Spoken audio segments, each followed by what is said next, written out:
Greetings to EDU 533 students of Strayer University. This is Dr. Nguyen coming to you this week number 5. Today is August 3rd, 2018. I just want to come on and give you some helpful hints as we move toward week number 11 of EDU 533 of the summer quarter of 2018. So as of today, August 3rd, 2018, we are in week number 5, and week number 6 is approaching next week, week number 6. And week number 6 is another busy week because you will have to write an assignment number 2, which must be submitted in week number 7 or on August 13, 2018. So as of today, we are in week number 5. So in week number 5, you have 2 discussion questions. A few of you already posted your responses, in which I also responded to. So in week number 5, I posted 2 discussion questions, and I already gave you an example. So trying to follow the examples. And I strongly encourage you to read your weekly reading materials. If you don't read, you will not have a good understanding of how to respond to the question. In addition, the questions that are posted in your weekly modules are related to your written assignments. So therefore, it's very important that you make an effort to read and respond cognitively to the question. In addition, you need to read the peers posted this question and continuously respond to their postings. Don't just respond to one time because it is your requirement, but let's have a continuous engagement as we share ideas about best practices in education, so we can use your ideas, my ideas, and our classmate ideas in our classroom to best benefits the students. So let's do that, continuously engage in the discussion, not just respond to one peers and stop. If you have time, I appreciate your time, so please try to post more comments as we progress through the semester in week number 11. So trying to engage in the discussion as much as you possibly can. I really do appreciate your amazing efforts. So in week number 5, we have the first discussion question that focuses on learner-related sequences.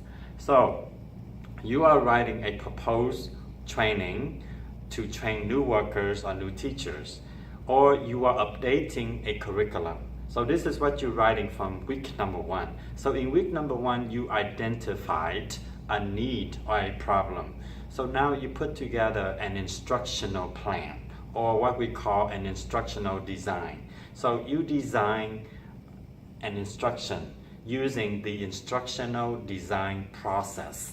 So in the design process, you have to look at the sequencing, look at the learner.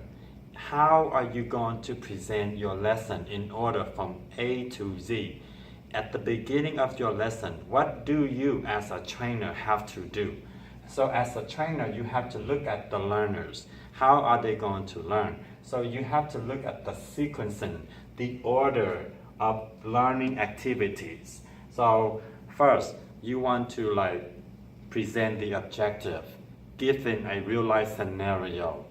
Engage the student in the learning process by giving them demonstration, like as some of you share in your week 4 discussion.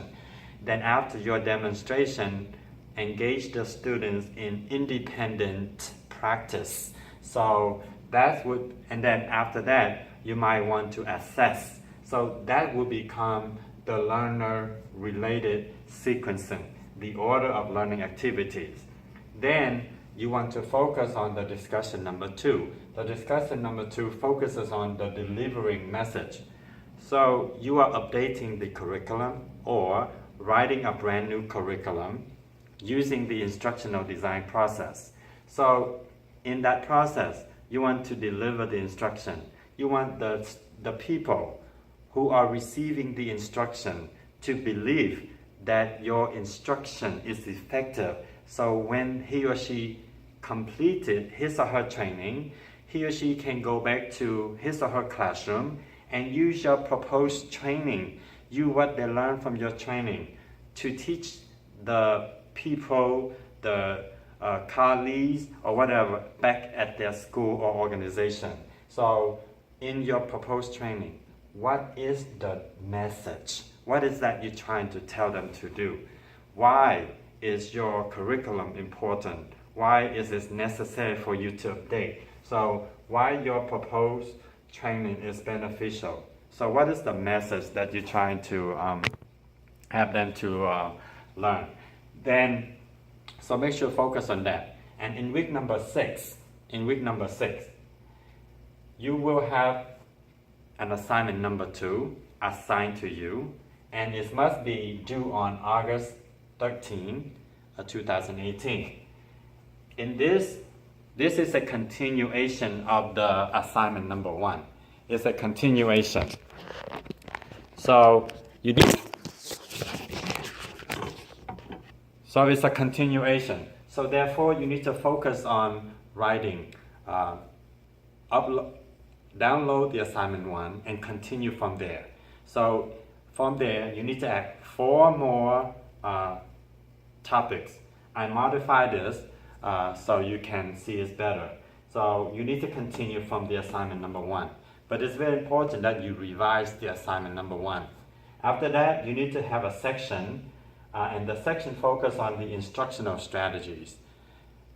What strategy you need to do to deliver your instruction? What's instructional strategies? Then you need to, for example, you can use cooperative learning. That's your instructional strategy. Tell why you're using it. You need to mention 3. Then you need to say, okay, how are you going to deliver your instruction? Are you going to lecture? Are you going to have a discussion? Are you going to use presentation? Are you going to use how are you going to deliver your instruction? Okay? Then you need to focus on the instructional message that we discussed in this week, discussing number 2. Okay? Then you need to identify the order of learning activities. List how you're going to teach your lesson. It's just like a lesson plan, and you have the procedures. You need to list the order of your learning activities and tell why these learning related sequencing is important to the learners based on his or her learning characteristics. So this is, I just want to share these important insights so you can be aware of what you need to do for week number 6. So week number 6 is a very busy